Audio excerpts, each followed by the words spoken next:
shocking admission irk MPs as they take IG Joseph Boynet head-on over 58 lives lost in the Fort Tenon accident. Fears of flooding hit the Kenyan coast as the onset of heavy rains wreaks havoc and paralyzed transport. And tonight, we tell you of the story of a former victim of smoking who has turned into an anti-smoking champion.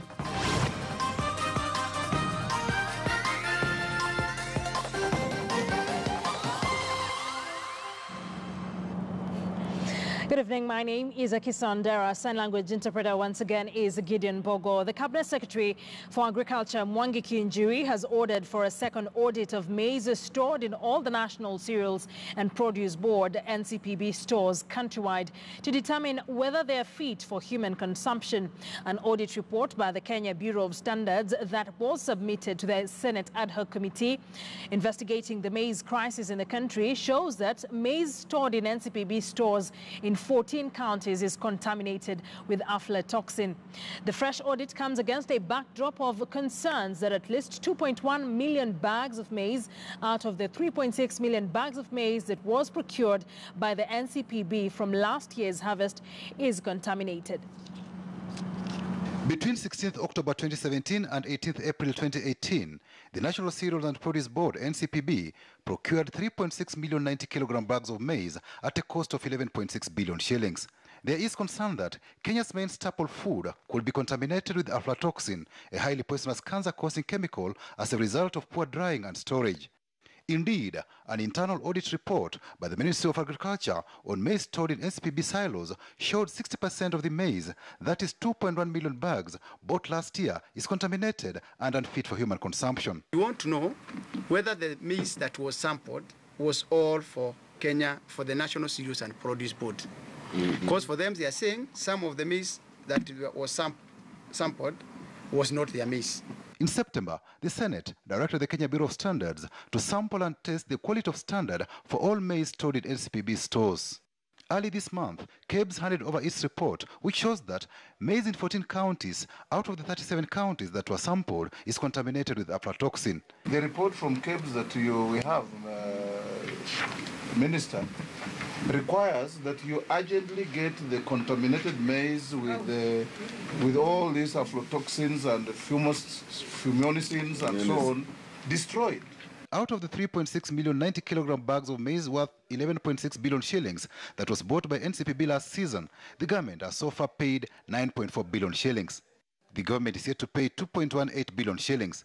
The money includes 1.4 billion shillings for 152 claims under investigations, 429 million shillings for 74 farmers whose deliveries do not match the authorized quantities by the vetting committee, and 217 million shillings for 44 farmers who collected their verification forms but did not return them to their respective depots.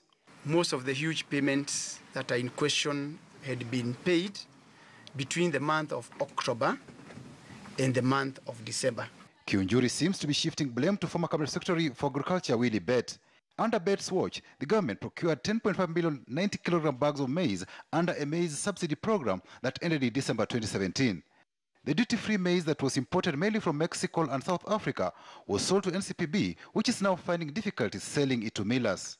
The millers imported maize, sold to cereals boards at 3.6 thousand per bag, made their kill and walked away.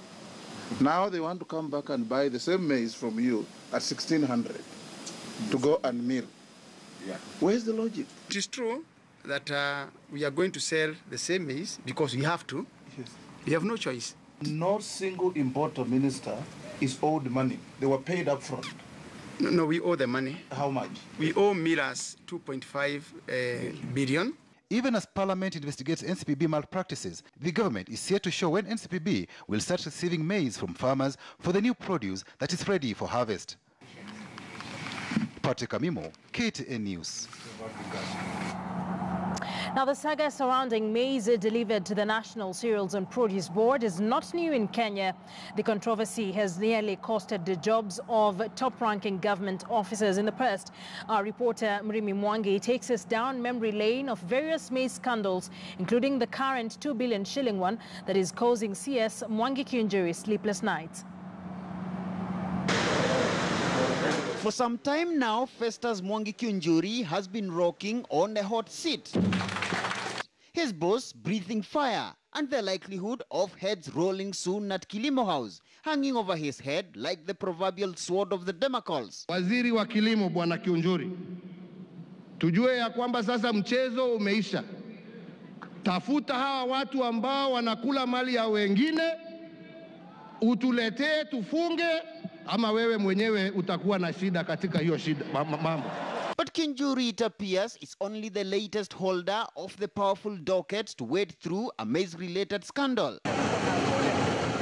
Only last year, his predecessor, Willie Bett, was caught up in the infamous Mexican maize scandal, after it emerged that 330,000 bags of maize, which the government claims to have purchased from Mexico, had been shipped in from South Africa, being surplus of maize imported by the country the previous year, when it was experiencing food shortage.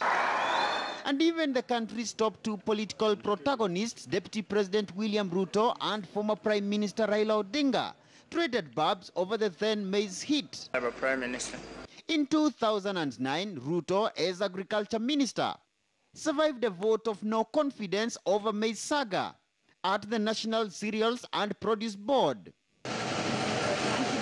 This was after it emerged that unscrupulous wheeler dealers running briefcase milling companies had illegally obtained maize from NCPB. It was a mega scandal that also dragged in opposition leader Raila Odinga and his family, forcing the former Prime Minister to fire Permanent Secretary at his office Mohamed Isahakia and his Chief of Staff Karoli Omondi. Even a company associated with the then First Lady, the late Lucy Kibaki, was roped into the scandal.